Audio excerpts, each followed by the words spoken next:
Hi guys, Hello, I am Megha I'm Anurag. and this is Poems with Friends where we read a poem every week and try to feel something. This is, I guess, episode number 8, but we'll check later. Yes, episode 8. So today we are going to read this poem called O California by, oh my god, I forgot, Cynthia Huntington. by Cynthia Huntington. So I couldn't find it online. I read it in a book that Anurag is holding right here. So I just took a photo of it and we are going to go through it. So you want to read, Anurag? Just to reiterate, Mittal has already read this poem and I am reading this for the first time. O California by Cynthia Huntington.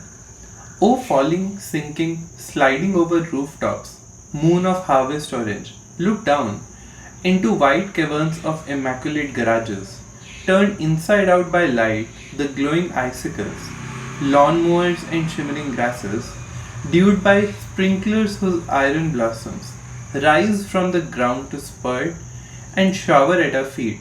O moon, lean down and tell me the meaning of money. Shall I read it again since it's a short one? Yeah. O California.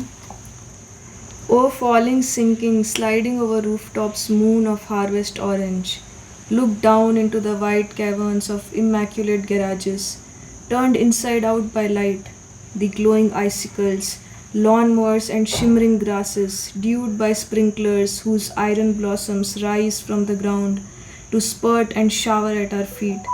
O moon, lean down and tell me the meaning of money. Nice. One thing I really liked about, before even going into the meaning, which I did not understand at all, I think this is where the analysis part comes in. I really like how this poem sounds. Yes. It sounds almost like a chant, no? Yeah, it's very. I love the sound of this poem. I to be honest, do not understand the meaning at all. I do not know what. You love the sound as in the musicality of it. Musicality of it. Right. I actually like this because coming back to the meaning, I also completely agree. And I also love the feel of it. Like without going into the meaning, it feels almost like a prayer or like something magical is happening, even at first glance when you don't go into it. It's like some sort of a prayer, some sort of, you can imagine some shaman or something in a forest who is praying to the skies or something like that. Even though all of the imagery is very urban, the feel of the poem is very very rustic or very wild, very magical. Okay.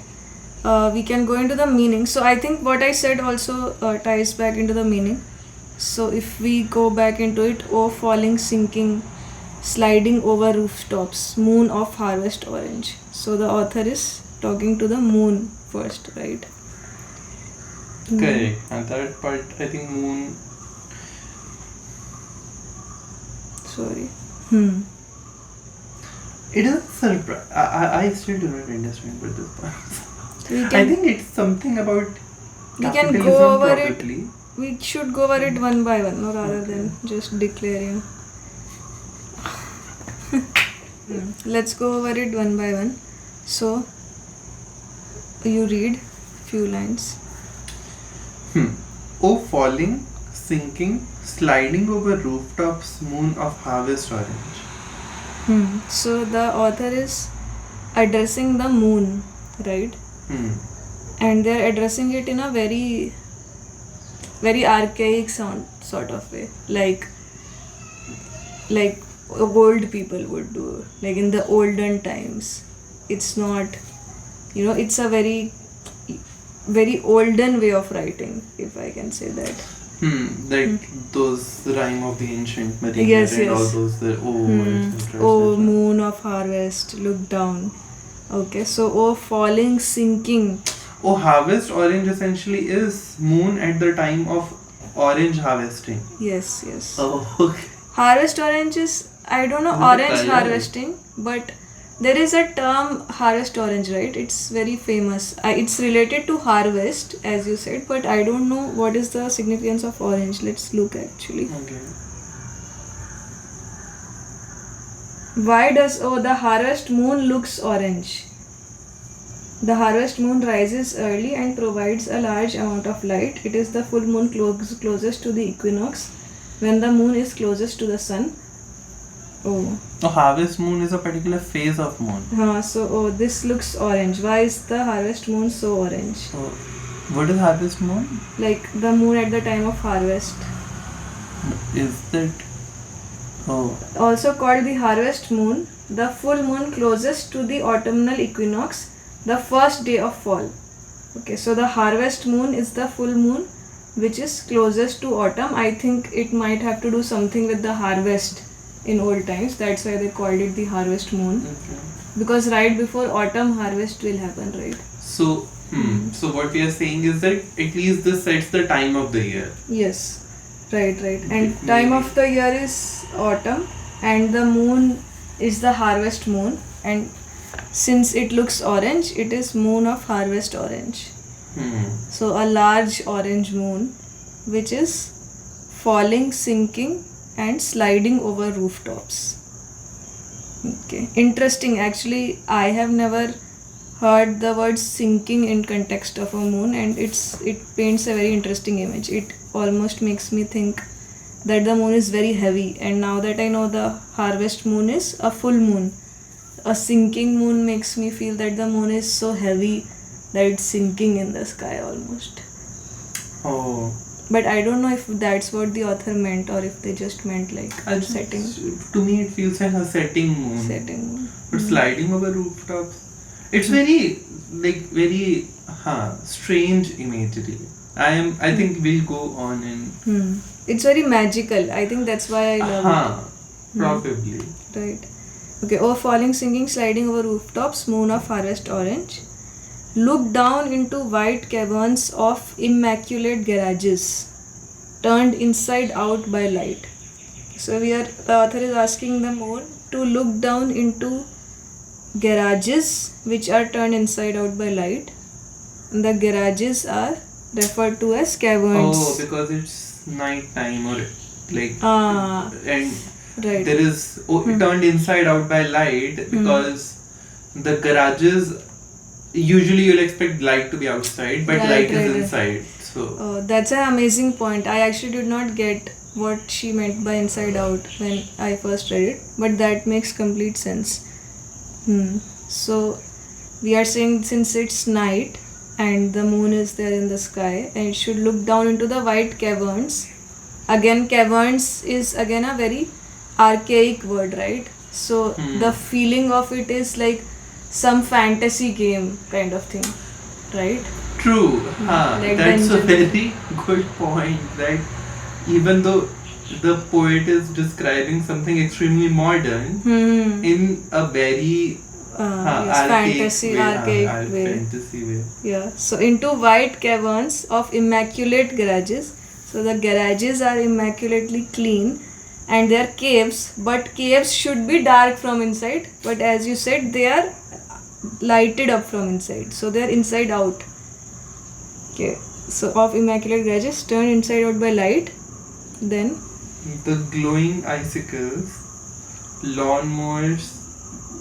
The glowing icicles. I also don't know what is the glowing icicles. Is it the lamps at night?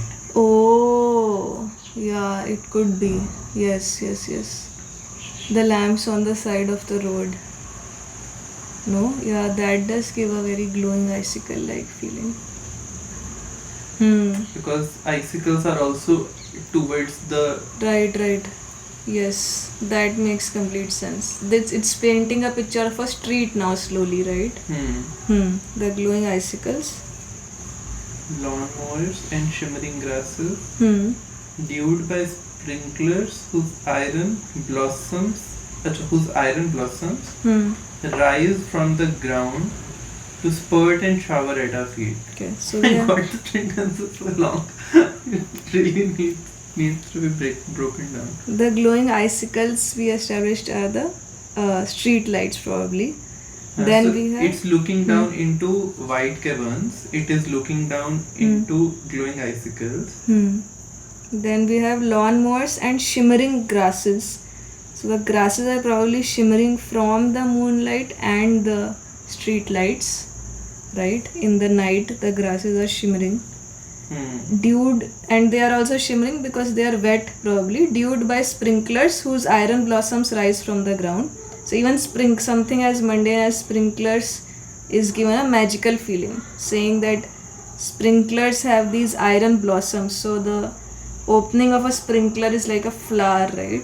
I actually loved this image the most when she said sprinklers with iron blossoms, because the sprinkler itself is like a flower, no? So it's like a blossom. It rises from the ground, and a sprinkler does to go like this, right?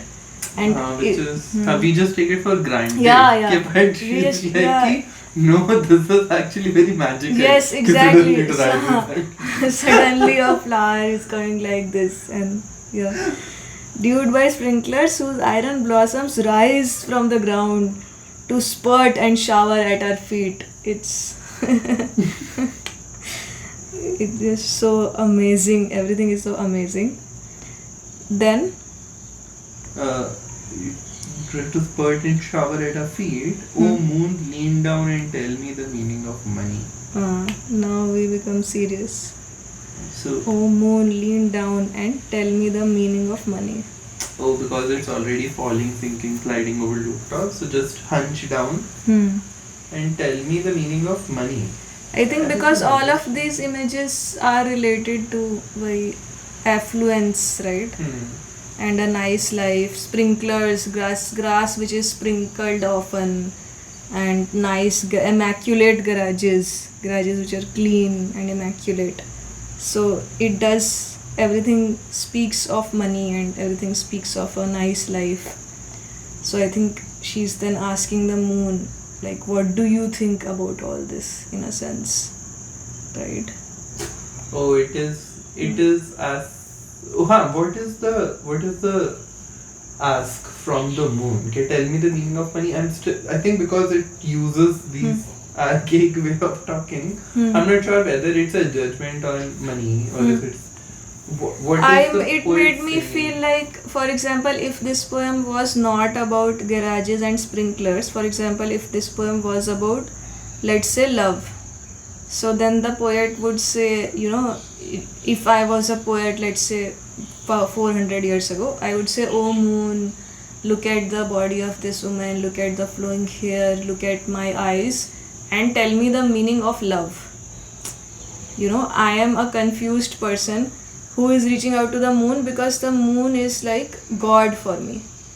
Like, because I am a very archaic forest dwelling person living in a fantasy world. This is the setting. So I am looking up to the moon and I am showing him all this. I am saying, look at her hands, look at the hair, look at these flowers which are blossoming in the night, look at the roses, how beautiful they are. I am looking at everything, like I am telling the moon everything that I see from my perspective, and then I am asking, like, you tell me the meaning of love. What is the meaning of love? Because this is all that I am seeing, but I don't know if I fully understand what love is. If this is what it is, if Yes. this is what I should Yes. aim for. And so the poet here is saying, the poet is looking at this affluent street and is very enchanted by the street and asking the moon if this is it. This is what. Maybe not even enchanted, maybe like even confused or maybe even conflicted about it, that this is all I see and this is what I reported to you, but I don't know what is the meaning of money. For example, let's say if I am a confused lover 400 years ago, I can see the roses, I can see her eyes, I can see the hair, I can see the soft light from her balcony falling, I can see all of that, and I can feel I can feel the fluttering of my heart, but I am very conflicted about love. It's not even that I am enchanted by love, I am very confused about it. So I am asking the moon. At a philosophical level, I have thoughts about it and I see this and they are at conflict. So. Yes. Such a interesting. Such a beautiful poem.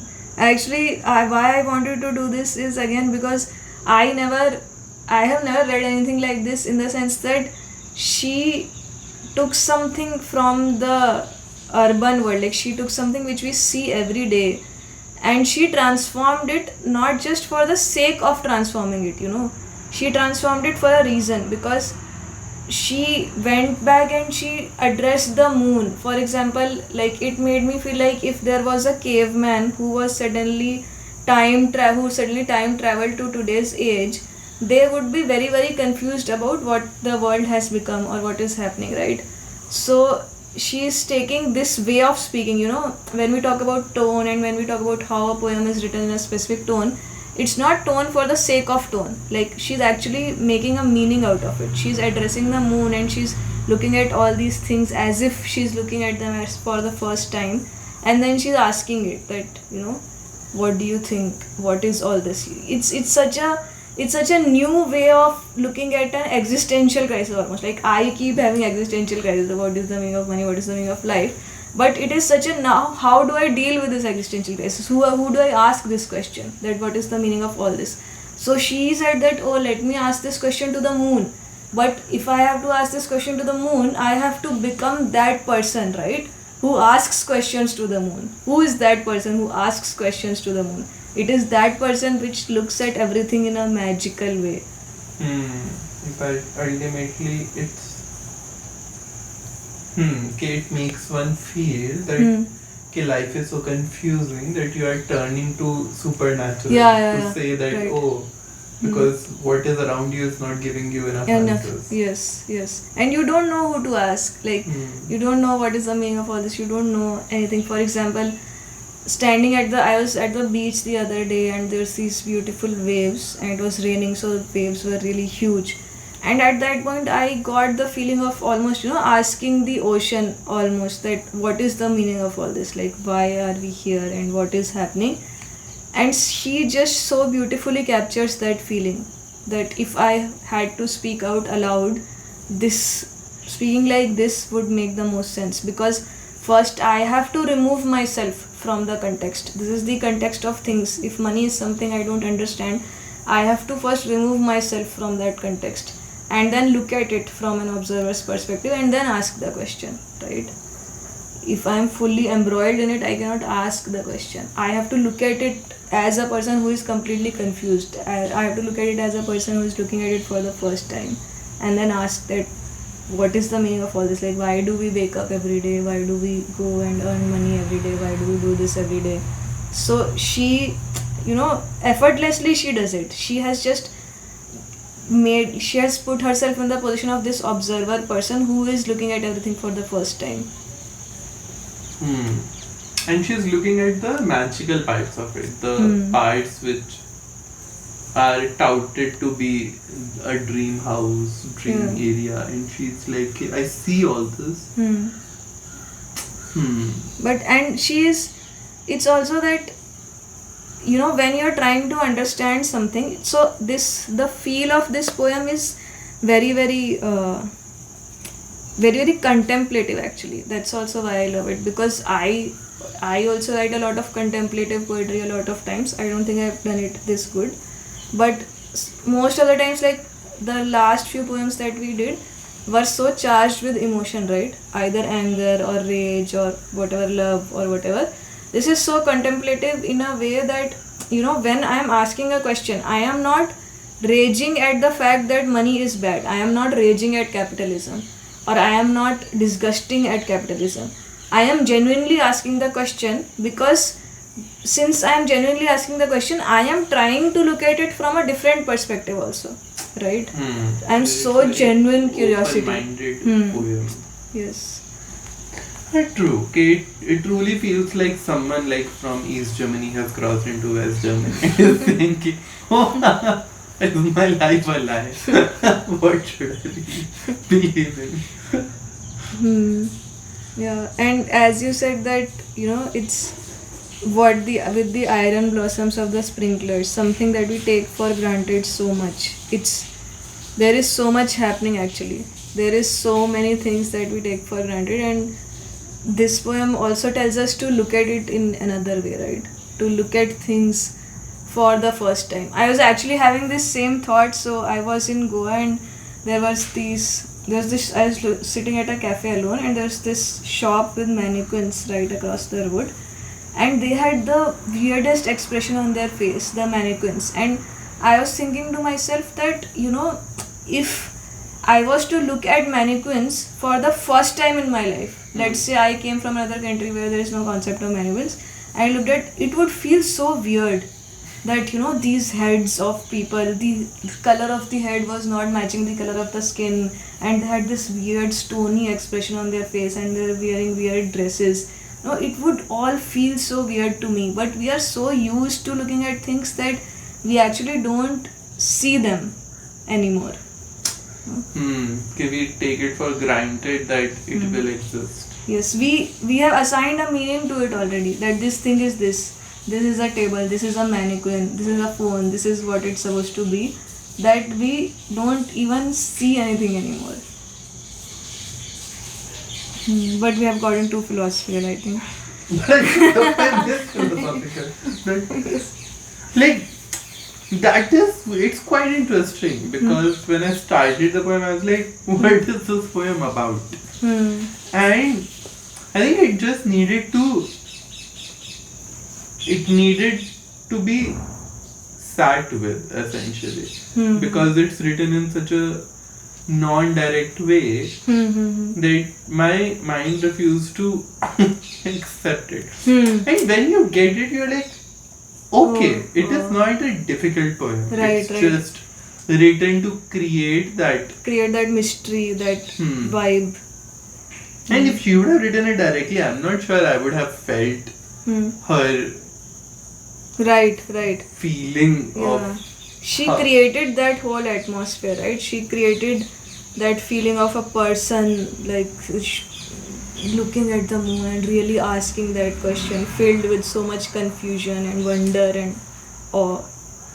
And because when I read it, ultimately how it struck, like, oh, this may be that, because how I imagined it is as a model house. Like, for example, I have a house and there's a light, artificial light, and it's being lit up, and then someone is observing this weird ecosystem. And that is how this poem feels like. It just feels like someone is... Like, it's a specimen, the house is a specimen. This whole world is like a specimen that she's observing, right?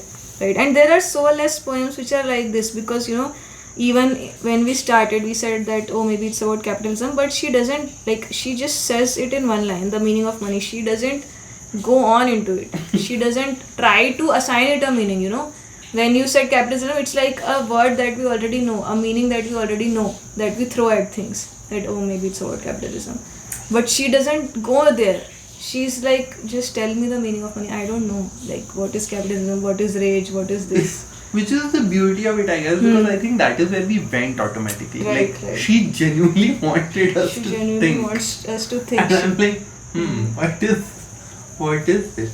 Nice. And that is the thing, I guess, that there will be some people who will be like, hey, this magic is not for me. And some people would be like, this is what I want to get from money. It's possible. I think, as people are not very enchanted by the iron blossoms of sprinklers. Yeah. I can totally see someone who's like, of course, as in, I want the magical sprinklers. Right, but even the person who wants the magical sprinklers will not really appreciate how magical they are, right? I think this poem is serving a dual purpose. It is asking us to question, but it is also showing us so much that we don't see. That it is magical. Money is going to buy magic. Ground to spurt and shower at our feet. She's saying, you are God, basically. It's showering at your feet. And what is money? She's implying little things here and there. She's almost implying that you are God by saying that it's showering at your feet. She's implying magic, but she's not stating anything. She's still, thinking. She's not fixing anything, that this is what it is. She could have easily gone into a direction of that, you are God because you have so much, it's your cave, these icicles, these glowing icicles are yours, it's showering at your feet. She could have totally gone into that direction, like, portraying a human as a god, a human who has money as god, but she didn't do that. She slightly hinted at it, but she didn't completely go in that direction. She's still asking. And I guess one more thing I liked about this poem is that, like, even though we are the third party, like, in the poem somehow we become the second party somehow. Like, as in, ultimately, it's like she's asking the moon, okay, moon, you look down, look at these things, this is happening, that is happening. But the way she says it is from a very general perspective. Like, you are also leaning with the moon, you are also looking at the yes inside out cavern, and I love it. Yeah, that's an amazing point. You become the person who she's addressing instead of the moon. Because she's showing you all this that you never saw before. Yeah, absolutely. Nice. Okay. I think anything else about the structure or anything? I don't think she's playing any games with the structure or anything. It's just one paragraph. I think this musicality I want to just point out again, right? Like, for example, falling, slinking, sliding over rooftops. It is written in a like shower at our feet. Oh moon, lean down. So the sounds are, I'm not sure. There is a thing in poem, no? Where I think if we analyze the number of syllables of things, we will get it. I am not going into the technicality of dactyl or the type of rhymes, but you are absolutely right. For example, there is this great example that I read which stays with me is, so there was this,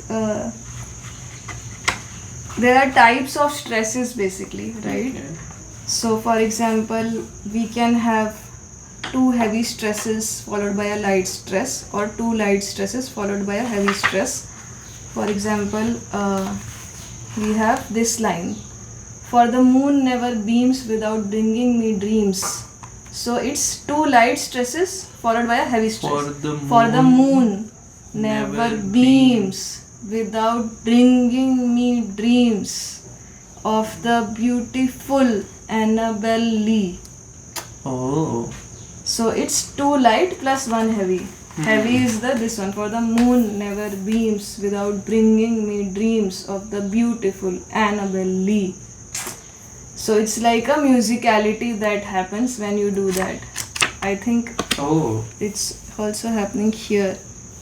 We could see. Oh, falling, sinking, sliding over rooftops.